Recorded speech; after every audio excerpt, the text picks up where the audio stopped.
सुरुवात त्या एकमेव निर्मात्याच्या नावाने. आदाब. आपण विवाह का करतो?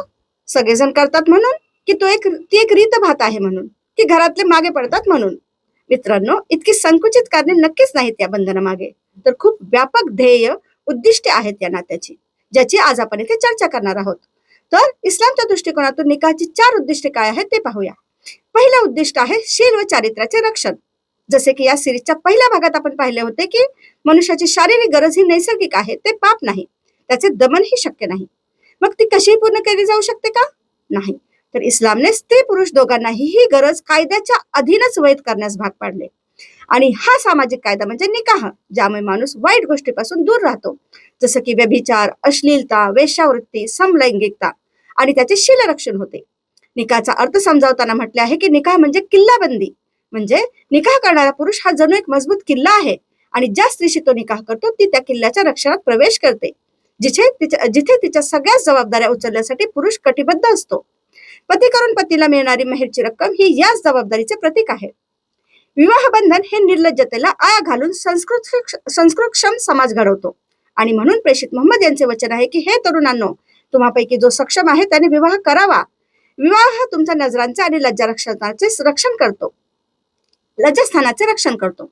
पुढे निकाहचे दुसरे उद्दिष्ट आहे सुख व शांती प्राप्त करणे. कुराण अध्याय 7 आयात 189 मध्ये आहे की तो अल्लाह आहे ज्याने एका जीवापासून तुमची उत्पत्ती केली आणि त्यापासून तुमचे जोडे बनवले, जेणेकरून तुम्ही सुकून म्हणजे संतोष प्राप्त करावा. इथे मी उर्दूतला सुकून हा शब्द मुद्दाम जशाचा तसा वापरला, कारण सुकून म्हणजे केवळ शारीरिक सुख नव्हे, तर या नात्यातील आंतरिक समाधान आहे. हे समजून घ्यायचं असेल तर मी म्हणेन की उतार वयातील जोडपी पहा, जिथे शारीरिक आकर्षण नगण्य असते, पण उलट या वयात ही जोडपी जास्त जवळ असलेली दिसतात, अगदी न सांगताही एकमेकांच्या गरजा ओळखण्या इतपत. खरं तर 20-25 वर्ष आपण ज्या व्यक्तीला पाहिलंही नाही त्याला क्षणात आपण आपलं सर्व काही देऊन टाकतो. कुठून येतो हा विश्वास? तर हे पवित्र नातं अल्लाह घडवतो व निकाहमुळे त्यास समाज स्वीकृती मिळते. कुराण अध्याय 2 आयात 187 मध्ये अल्लाने खूप सुंदररित्या पती व पत्नीच्या या नात्याचे वर्णन केले आहे की त्या तुमच्या पोशाख आहेत आणि तुम्ही त्यांच्यासाठी पोशाख आहात. म्हणजे आपल्या शरीराच्या सर्वात निकट काय असते तर आपला पोशाख, मध्ये काही नसतं. तुम्ही पती पत्नी असेच आहात, पोशाखाप्रमाणे एकमेकांचे रक्षण करता, लज्जा जपता, तुम्ही एकमेकांचे सौंदर्य वाढवता. एकूण एकमेकांचे असणे या सुंदर व समर्पित भावनेने तुमचे जीवन परिपूर्ण बनते.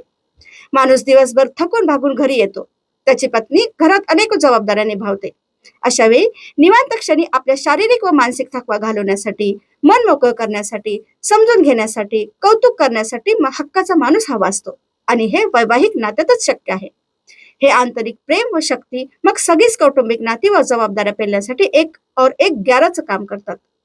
क्षणात अफेअर आणि ब्रेकअप करणाऱ्या आजच्या तरुण पिढीला खरंच हे विवाह संस्कार समजून सांगणे खूप आवश्यक आहे, जे आपल्या सर्वांची नैतिक जबाबदारी आहे असे मी समजते. असो, पुढे निकाहचे तिसरे आणि सर्वात महत्वाचे उद्दिष्ट म्हणजे संतती प्राप्ती होय. प्रजनन हा नैसर्गिक भाव अल्लाने प्रत्येक जीवात ठेवला आहे. कुराण अध्याय 4 आयात 1 प्रमाणे अल्लाने सर्वप्रथम हजरत आदम व माता हवा यांना निर्माण केले व त्यांच्यापासून संपूर्ण मनुष्य जातीचा फैलाव केला. इथे मुद्दा फक्त संतती जन्मास घालणे नव्हे, तर त्याच संततीस म्हणजे येणाऱ्या पिढीस संस्कारक्षम बनवणे हा मूळ उद्देश आहे, जेणेकरून उत्तम व शीलवान समाज उदयास यावा. आणि हे शक्य आहे निकाहच्या पवित्र व हलाल बंधनातच. पुढे जाऊन इस्लामने भ्रूण हत्येस मनाई केली, पाप ठरवले. कुराण अध्याय 17 आयात 31 मध्ये अल्लाह सावध करतो की आपल्या संततीला दारिद्र्याच्या भीतीने ठार करू नका. आम्ही त्यांनाही उपजीविका देऊ आणि तुम्हालाही. त्यांना ठार करणे हा मोठा अपराध आहे. इथे विचार करा की हा क्रूर अपराध कधी घडतो? अर्थातच विवाह सोडून इतर संबंधात, जिथे जबाबदारी नको, बदनामी नको म्हणून कोवळ्या जीवांची सहज हत्या केली जाते. आणि हे घडू नये म्हणून प्रेषित मोहम्मद यांची हदीस आहे की तुम्ही निकाहाला सोपं करा आणि व्यभिचाराला अवघड करा. अगदी सोपं आहे हे समजायला की निकाह जेवढ्या लवकर होईल, सोप्या पद्धतीने होईल, तितका समाजात व्यभिचार कमी होईल. या मुद्द्यावर पुढे आपला व्हिडिओ असणार आहेच. पुढे निकाहचे 4थे उद्दिष्ट पाहूया, जे आहे जीवनसाथी व ध्येयासाठीचाही साथी. जीवनसाथी आपण आत्ताच पाहिलं.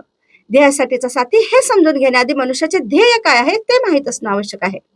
कुराण अध्याय 51 आयात 56 मध्ये अल्लाह हे ध्येय सांगतो की मी जिन्न व माणसाला केवळ माझी उपासना करण्यासाठी निर्माण केले आहे. इथे समजून घ्या की उपासना म्हणजे केवळ तसबीच्या माळा जपणे नव्हे, तर उपासनेला तुमच्या या जीवनात सामाजिक, वैवाहिक, कौटुंबिक, व्यावसायिक व सर्वच कृत्यांशी जोडलेले आहे. उदाहरणार्थ रस्त्यातून चालताना तुम्ही एखादा दगड जरी बाजूला सारला कोणाला लागू नये या भावनेने, तर ते पुण्य आहे. तुम्ही तुमच्या पत्नीच्या तोंडात प्रेमाने घास भरवला तर ते सुद्धा पुण्य आहे. समजा तुम्ही शिक्षक आहात आणि एखादा तास तुम्ही न शिकवता किंवा मोबाईल बघत राहिला तर ते पाप आहे.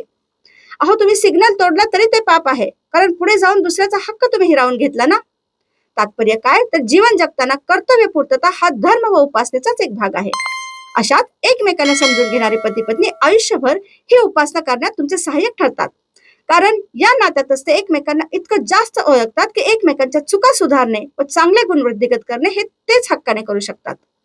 परिणामतः दोघांचे आचरण शुद्ध होत जाते, जीवन सफल होते आणि हाच तर पाया आहे स्वर्ग प्राप्तीचा.